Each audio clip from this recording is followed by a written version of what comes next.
Star Wars only, I don't know what the fuck your problem is. President of Lucasfilm Kathleen Kennedy has recently done an interview with Rolling Stone, and in this interview she talks about a lot of topics in the Star Wars fandom and the current state of Star Wars and the future of Star Wars, but I want to talk about a certain topic today that she covered, and I'll do a few other videos on the other topics that were covered in this interview, and this one specifically is about the choices that Rian Johnson made in The Last Jedi, and kind of the backlash that the fans gave that movie. I know a lot of people liked the film, a lot of people also didn't like the film. I will still say to this day it was a very divisive film in the Star Wars fandom, and we're still seeing the result of that to this day. So here's what the interviewer asked Kathleen Kennedy. They said, Rian Johnson made some controversial choices in Episode 8, The Last Jedi, especially considering its dramatic purpose as the second movie in the trilogy. Were you, to an extent, deliberately setting out to challenge fans and their expectations? And President of Lucasfilm Kathleen Kennedy said in response, we definitely did. We're talking all the time about how we move Star Wars forward and how we keep it relevant. Obviously, we don't want to just keep making the same movie over and over again,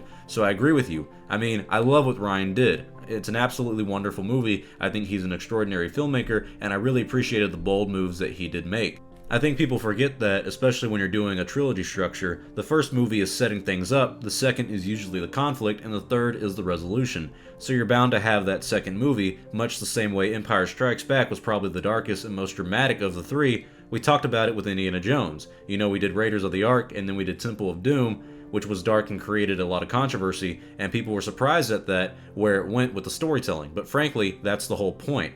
I love that we have these amazingly passionate fans who care so much. I know that sometimes they think we don't listen, but we do, and I thought it was fantastic that people got that engaged. It just showed me and everybody else how much they care, and that's important for all of us that are doing this. We really look at them as custodians of the story as much as we are. We look at it as kind of a partnership. Now, I do like what she had to say at the end. I know a lot of people give Kathleen Kennedy crap for not listening to the fans and not being a fan of the fans, I guess, but in that quote right there, that little paragraph that I read, she's, giving fans credit where credit is due, and she knows that fans are an integral part to the Star Wars community and the fandom. We're the people who have kept it going for 42 long years. Even in the 70s and the 80s, Star Wars fans were just as passionate about it as we are now. But on to what she said about Rian Johnson and the choices that he made in The Last Jedi, and the fact that Lucasfilm and Rian Johnson deliberately set out to challenge fans and their expectations on the film. And I will say I'm a little biased because I did not like The Last Jedi, but I'm going to try to be a little unbiased with what I say here. I like when she said they're not trying to do the same movie over and over again. That was a criticism of The Force Awakens. That was a fair criticism.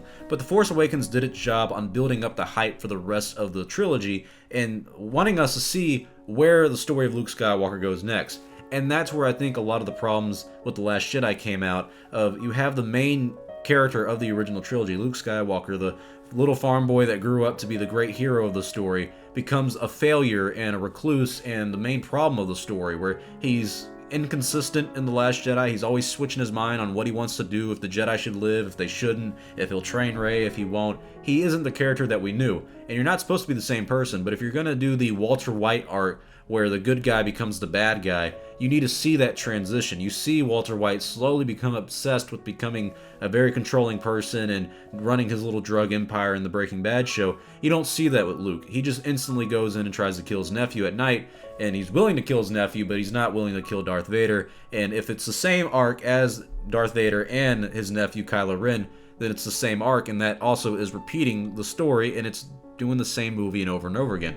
Now, I know that's a topic for another day, because we can debate The Last Jedi as much as we want to, and it's been 2 years and we're still talking about it to this day, about the backlash towards it and the controversial choices that it made. But I do disagree that The Last Jedi was the conflict of the trilogy and not only the resolution. I feel like the third act in this arc, in this trilogy, The Rise of Skywalker, should be the resolution of the story. But the problem with it is that a lot of people felt like The Last Jedi was a very conclusive story. I really think at the end of The Last Jedi, I didn't really see where the film could go afterwards. The Rebels are back to where they were in square one. It feels like we're right back where we started with the original trilogy, A New Hope. And the galaxy has kind of turned its back on the rebellion, it seems, or the resistance, whatever you want to call them, because they are literally the exact same thing. Where it's like, what's the point anymore? The Last Jedi really had the opportunity to take the story of the sequel trilogy into a new direction and change up what it means to be a Star Wars story and what the goal of this entire trilogy is about. What are our characters striving for? What is Rey striving for? She mainly wanted to go find her parents, but now that she knows her parents are nobodies, which has been basically hinted at since the beginning, it's kind of like, well, why are you asking these questions and not giving us the answers to them? There was like 2 or 3 teases in The Last Jedi on who her parents were, and when you find out that her parents are nobody, that's the resolution to the question that we started with this trilogy of who are her parents. So now it's like, okay, I don't care. Why does she want to become a Jedi? I have no idea why she wants to become a Jedi. Luke Skywalker wanted to be like his father. Anakin Skywalker wanted to go travel the world, and he was the chosen one, and don't agree entirely with that arc either, but still, they had motivations that were clear. Rey doesn't have a lot of clear motivations in my eyes, and I still don't really understand the direction of her character, and I'm pretty confident we'll see more of it in Episode 9, The Rise of Skywalker. But I still stand by the statement of, The Last Jedi felt like a very conclusive film. It felt like a resolution. At the end of it, I know me and a lot of other people felt like, okay, what's next? What's the point of going forward? The galaxy doesn't care about the rebellion. Why are you guys fighting for it anymore? I mean, if we're being honest, you had, what, 20-something people at the end of it and no one came to help you? If that's the case, why keep fighting for a lost cause? It's obvious that the people of the universe, the people of the galaxy, would rather side with the First Order, side with the Empire, instead of go for another rebellion.